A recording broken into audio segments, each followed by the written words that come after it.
네, 안녕하세요. 저는 전국활동지원사지부 사무국장 전덕규라고 합니다. 오늘 이야기를 드릴 거는 일부 그 활동지원기관의 경우에 체불임금에 대한 민형사상의 이의를 제기하지 않겠다라는 각서를 받는 경우가 있는데요. 이와 관련해서 그 대법원 선고가 2021년 7월 15일에 있었습니다. 이와 관련해서 이제 한번 정리를 해볼까 해서 이렇게 영상을 찍게 됐습니다.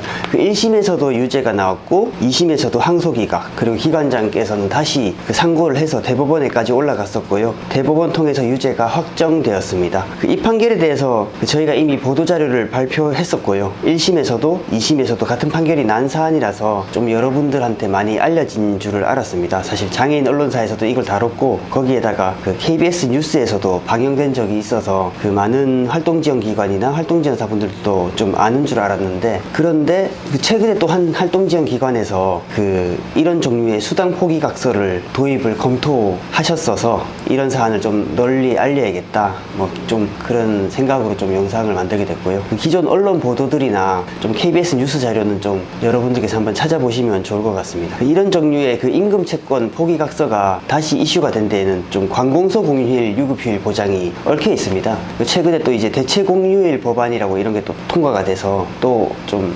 확대가 됐는데, 2018년 근로기준법 개정으로 관공서 공휴일이 민간에도 유급휴일로 보장되기 시작했습니다. 2018년 3월쯤에 아마 이 기사 같은 거 찾아보시면은 공무원이 아닌 민간 사업장에도 이제 관공서 공휴일이 유급휴일이 되었다, 이런 기사를 찾아보실 수 있을 거예요. 그런데 그렇게 법 개정이 되었는데 그 적용 시기를 사업장 규모에 따라서 차등을 두었었습니다. 그래서 30인 이상 사업장의 경우 2021년부터 적용되게 되었는데, 장애 활동 지원 기관들 같은 경우에 대부분 이에 해당이 되잖아요. 그래서 2021년부터 거의 대부분 활동 지원 기관들도 관공서 공휴일을 유급휴일로 보장해야 하는 시기가 다가오게 되니까 다시 또 이런 종류의 좀 수당 포기각서, 확약서, 확인서, 다른 이름으로는 이렇게 막 불렸었는데, 이런 임금 채권 포기각서를 활동지원사분들께 다시 받기 시작한 이런 사례들이 보고가 되기 시작하더라고요. 그래서 각서를 받는다는 사업장도 있었고, 노동조합에서 좀 항의를 많이 하고 기자회견도 하고 이렇게 해서 무산시킨 사례도 있고 그런 상황인데요. 이런 사건들이 계속 이제 접수가 되다 보니까 이 임금 채권 포기각서 사안이 결코 끝난 문제가 아니다 라고 생각이 되고, 현재적인 문제고, 일단은 장애인 활동 지원 제도랑 근로기준법 이런 것들이 이제 수당 문제, 불일치 문제가 사실 계속 있는데, 이런 제도적 문제들이 사업주분들께서 이제 활동지원사 노동자들에게 전가함으로써 해결을 하려는 경향이 있고, 이런 부분은 아무래도 계속해서 반복될 문제이고 노동조합이 투쟁해야 될 사안이라는 생각이 들었습니다. 어쨌거나 저희 관공서 공휴일 관련해서는 다음에 다른 영상으로 한번 설명을 해드릴 기회가 있었으면 하고요. 이와 관련해서는 저희가 지금 국회 앞에서 추경 예산을 요구하면서 1인 시위를 진행하고 있습니다. 활동지원사 선생님들의 많은 응원 부탁드리고, 지지와 응원은 조합원 가입과 후원회원 가입으로 통해서 받는다. 예. 일단은 이 문제가 된 합의서, 확약서 내용이 어떤지를 한번 보여드리겠습니다. 지금 이 사안에서 문제가 됐었던 사업장에서 받은 확인서입니다. 이런 동일한 내용의 확인서가 여러 지역에서 받고 있는데요. 보시면은 경기도 군포, 서울 노원구, 대구, 충북, 부산 이렇게 여러 사례들이 있었고, 보면 이제 주요한 내용으로는 이제 자유로운 의사에 의해서 작성한다라는 내용이랑 임금 받은 부분에 대해서 민형사상 이의를 제기하지 않는다라는 내용이 주요하게 두 가지 부분인데요. 아마 이런 확인서를 받는 사업장이 저희가 포착한 것 외에도 많이 있을 거라고 생각이 됩니다. 만약에 이제 나도 이런 거 쓴 적이 있다, 그러시면은 사진 하나 찍어서 저희 지부 메일로 보내주시면 저희 활동에 도움이 될 것 같습니다. 일단은 판결문이 나오게 된 사업장과 저희 노동조합과의 분쟁 관련해서 경과 정리를 한번 해드리겠습니다. 이 사업장 같은 경우에 저희 지부와 분쟁이 있은 지가 꽤 오랜 시간이 지났습니다. 특정을 하지 않더라도 저희 지부 활동에 관심 있으신 분들은 어느 사업장인지를 확인을 하실 수 있을 것 같고요. 사업장에서는 2016년 8월부터 해당 확인서에 서명을 받았고, 2017년 9월부터 조합원들이 서명을 거부했습니다. 서명을 거부하자 거부하는 사람들에 한해서 근무 시간을 60시간으로 줄였고요. 노동조합에서는 기초지자체와 보건복지부에 문제 해결을 요구하였으나 노동부로 가서 해결하라며 책임을 회피했습니다. 그리고 2017년 11월 노조는 결국 고용노동부에 고발을 했고요. 저희가 고발하고 몇 달 뒤에 국회 본회의에서 이 합의서에 대한 질의가 있었습니다. 물론 이 내용도 저희가 국회의원 찾아가서 이런 현실에 대해서 전달을 했던 거고요. 2018년 2월 7일에 있었던 20대 국회 본회의 대정부 질의에 있었던 문답인데요. 국회 영상회의록 찾아보시면은 지금도 전체 영상을 보실 수 있습니다. 해당 부분 한번 보고 가도록 하겠습니다. 당시 고용노동부 장관이 해당 확인서와 관련해서 법률 위반이라고 대답을 하고 있습니다.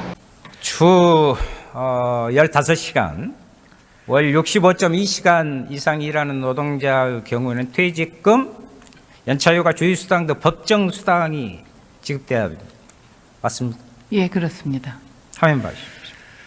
경기도 모 기관에서 매월 장애인 활동보조인에서 받는 확인서입니다. 보시면 임금 항목 및 산정 방식을 자유로운 의사로 작성했다. 이 일을 제기하자고 형사처벌을 원치 않는다. 그 외에도 본인의 의지로 추가 근로 및 휴일 근로를 했고 법정수당을 요청하지 않을 것을 약속한다는 확인서를 받고, 이거 노동법 위반 아니에요? 예, 그렇습니다. 장애인 활동 지원 사업을 수행하는 서비스 기관이 지금 의원님 말씀하신 대로 그런 일을 저지르고 있다 그러면 장애인 활동 지원 그 보조인에게 퇴직금 그리고 유급 휴일 수당 등 여러 가지를 지급해야 되는데 그렇지 않고 있다 그러면은 이건 노동관계법 위반에 해당이 됩니다. 예. 이렇게 당시 고용노동부 장관님이 불법이라고 말을 하는데 사용자분은 이거를 아셨는지 모르시는지 좀 하여튼 이후에 철회하거나 합의하거나 이런 노력을 보이진 않으셨었고요. 2018년 8월 고용노동부는 기소 의견으로 검찰에 송치를 합니다. 그리고 2019년 6월 검찰은 벌금 300만 원으로 약식 기소를 했었으나 판사가 정식 재판으로 회부시켰고요. 그래서 저희도 이제 사용자가 정식 재판 청구했나 이렇게 그런 건 줄 알았는데 판사가 좀 판단이 필요하다고 생각했었던 것 같아요. 그래서 어쨌건 정식 재판으로 회부되었고, 정식 재판으로 회부되었으나 2020년 2월 18일 1심에서 벌금 300만 원이 선고되었습니다. 검사가 구형한 그대로 선고를 했어요. 사업주는 항소해 하였으나 2021년 4월 8일 2심에서도 항소 기각을 하였습니다. 이제 7월 15일 대법원에서도 기각이 된 겁니다. 이제 판결 내용을 부분 한번 보겠습니다. 일단은 저희가 그 대법원 판결문을 아직 받지는 못했습니다. 7월 15일이라서 바로 얼마 전에 판결이 내려져서 판결문 보기까지는 좀 시간이 걸릴 것 같은데 꼭 판결문 내용을 보지 않더라도 대법원은 사실관계라든가 이런 걸 따지는 부분이 아니어서 그냥 관련 내용의 법리상 법 해석상 문제가 없다 이런 판결도 내리는 것이니까요. 그래서 지금 제가 이거 말씀을 드리는 부분은 그 2심 판결 내용입니다. 또 말씀을 드리자면 노동조합이 고발한 부분은 두 가지였습니다. 하나는 합의서가 무효하다, 그에 따라서 임금 체불이 있다, 그런 내용이었고요. 또 이 사업장 같은 경우에는 합의서를 작성하지 않은 그 활동지원사들에게 월 근무 시간을 60시간으로 제한을 했었습니다. 또 근로기준법 좀 아시는 분들은 아시겠지만 주 15시간 미만 노동자에 대해서는 그 법정수당을 지급하지 않아도 되는 부분들이 있잖아요. 그래서 이렇게 근무 시간을 줄임으로써 그 서명을 거부하시는 분들한테 권리 발생을 하게 안 하려고 이런 불이익 처분했습니다. 그래서 저희가 노동조합 활동에 대한 불이익 처분이다 이렇게 해당한다고 해서 고발을 했었고요. 사실 그 노동조합 활동에 대한 불이익 처분 같은 경우에는 이 사업장처럼 악랄한 사업장이 아닌 경우에는 대부분 해당이 안 될 것 같긴 한데요. 만약에 이런 사업장이 또 있다면은 저희한테 연락을 해주셔서 함께 대응하시는 게 좋을 것 같습니다. 여기서 아마 대부분의 활동지원사 분들한테 중요한 거는 이 합의서가 유효한가 이런 게 여부가 될 것 같아요. 이 부분만 한번 살펴보자면은 일단 사용자가 주장한 내용은 합의서를 작성하였으므로 피고인은 임금을 미지급한 적이 없고 설령 위 합의서의 효력이 없다고 하더라도 이를 신뢰한 피고인에게는 근로기준법 위반의 고의가 없다. 이게 판결문에 나오는 피고인 주장 부분인데요. 주장의 내용인 즉슨 합의서가 유효하니까 미지급한 게 없다. 그리고 행여나 합의서가 무효하다 하더라도 합의서를 믿었으니까 고의가 없다는 이런 내용이었어요. 그래서 법원에서 판단을 내린 거는 먼저 법리를 먼저 검토를 해요. 두 가지 대법원 판례를 제시를 하는데 이건 대법원에서 선고 98-22185 판결 등 참조라고 되어 있는데 근로자가 스스로 임금 채권을 포기하는 경우 임금의 포기가 근로자의 자유의사에 기한 것이라고 인정하기에 족한 합리적인 이유가 객관적으로 존재하고 임금 채권 포기에 대한 명백한 의사표시가 있으면 그 효력을 인정할 수 있다. 노동자가 임금 채권을 포기해도 그 효력을 인정할 수 있는 경우가 있다는 거죠. 그런데 합리적 이유가 객관적으로 존재하고 제하고 명백한 의사표시가 있으면 인정할 수 있다라는 판결입니다. 그리고 한편에는 또 두 번째 판결문을 하나 제시를 하는데 대법원 선고 97-49732예요. 여기서는 한편 최종 퇴직 시 발생하는 퇴직금 청구권을 사전에 포기하거나 사전에 그에 관한 민사상 소송을 제기하지 않겠다는 부재소 특약을 하는 것은 강행법규인 근로기준법에 위반되어 무효이다. 여기서 이제 퇴직금 청구권이라고 말해줬는데 임금 채권에 대해서 이제 사전에 포기하는 게 유효하냐 안 하냐 이거에 대해서 대법원이 판결을 내린 겁니다. 예전에. 그래서 요거는 청구가 시기가 도래하기 전에 포기하는 거는 근로기준법의 강행법규성에 비추어 봤을 때 무효하다라는 내용입니다.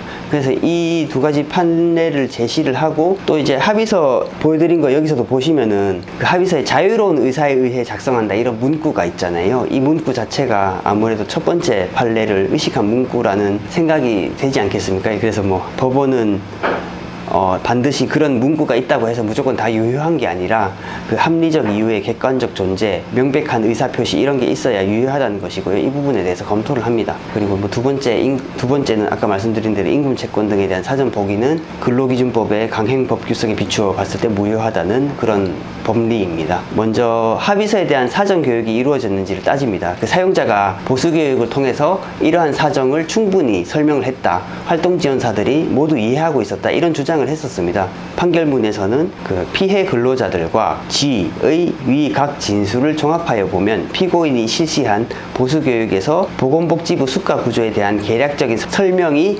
있었을지언정 기관의 재정 상태나 활동 보조사들이 포기하게 되는 수당의 규모 및 내역, 합의서 작성 거부에 따른 후속 조치 등 자발적인 임금 채권 포기 합의에 필요한 상세한 정보들이 제공되었다고 보이지는 않는다. 뭐 여기서 사실 재미난 거는 여기 G라고 하신 증인분이 활동지원사 분이셨거든요. 그러니까 사용자가 신청한 증인이었습니다. 그런데 법정에서 문답을 하는데 보수교육에서 상세히 설명을 했다고 답을 합니다.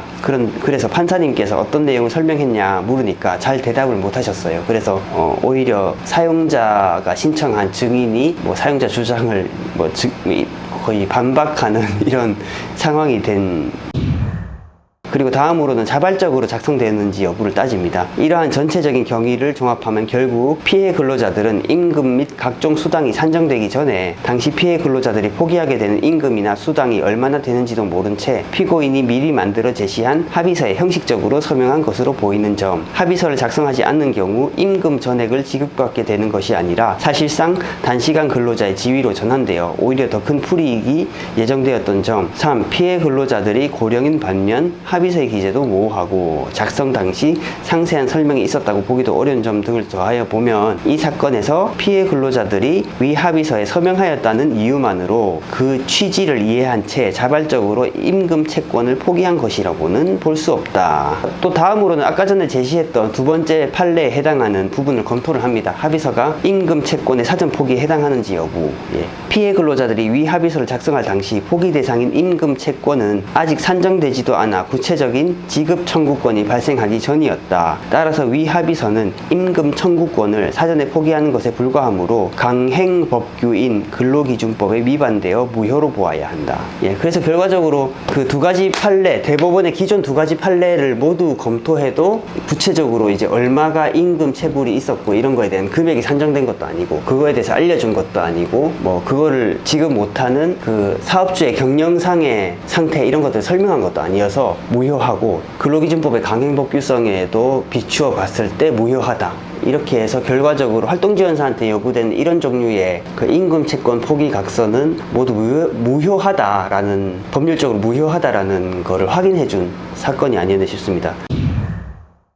그런데 어쨌건 저희가 이 사건이 이제 법률 투쟁이 이제 5년이나 걸쳐서 지나갔잖아요. 그러니까 어쨌든 노동조합에서도 지원을 하고 그 조합원 분들도 단결을 해서 그 현장에서 버텨주셨기 때문에 이러한 결과까지 나온 것 같고요. 그런데 만약에 개별 활동지원 선생님들이 이러한 서명을 법률적으로 무효하니까 해도 되냐 하면은 그건 또 아니지 않나. 그러니까 또 선생님들 개별 개인으로서는 이제 이러한 법률 싸움을 이렇게 장시간 동안이나 지속하는 하는 것 자체가 많이 부담이 되니까요. 이제 향후에라도 활동지원사 선생님들은 이러한 확인서, 뭐 임금의 뭐 수당을 포기한다거나 임금을 안 받아도 민형사상 이의를 제기하지 않겠다, 이런 내용의 각서를 활동지원기관에 요구를 받으시면은 일단 서명을 하지 않으시는 게 현명한 판단인 것 같고요. 활동지원기관에서도 이러한 합의서는 받지 않으시는 게 법률적으로 무효하기 때문에 안 받으시는 게 맞다고 봅니다. 저희도 이제 제도상의 문제에 대해서는 인지를 하고 있고, 사실 그 수가 인상이라든가 예산 확보 투쟁 같은 경우에는 오히려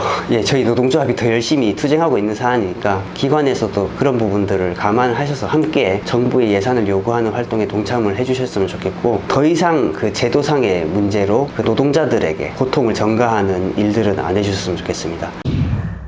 뭐 아까 말씀드린 대로 저희 전국활동지원사 지부 현재 그 국회 추경 시기인데 국회 앞에서 1인 시위 진행하고 있고요. 그 관련해서는 아마 페이스북 페이지가 있는데 그 관련해서 사진이랑 보도자료 같은 것도 저희가 공개를 해뒀으니까 한번 보시고요. 오늘 그 판결문 정리는 이 정도로 하고요. 다음에는 또 관공서 공휴일 관련해서 아무래도 저희 현안이니까 한번 정리해서 올려드리도록 하겠습니다. 이상입니다.